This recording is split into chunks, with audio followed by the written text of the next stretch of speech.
cara untuk membuat beberapa bentuk folding towel. Kali ini kita akan membuat folding towel, dua folding towel yang berbentuk manusia.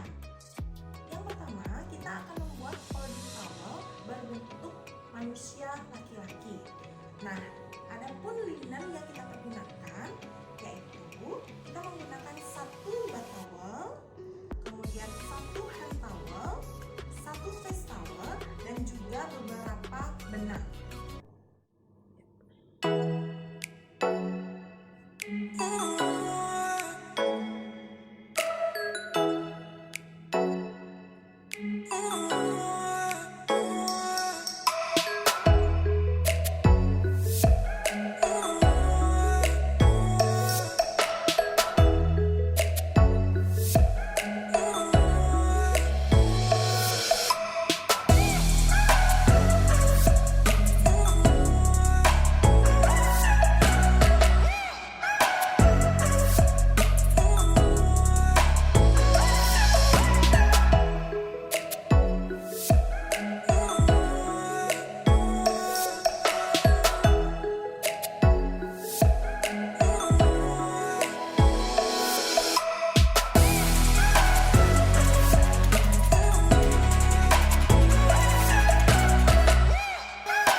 Folding towel berbentuk manusia, tapi manusia perempuan. Nah, adapun linen yang kita perlukan, yang pertama kita menggunakan satu bat towel dan kita menggunakan dua hand towel. Begitu juga dibantu oleh beberapa benang.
Bye.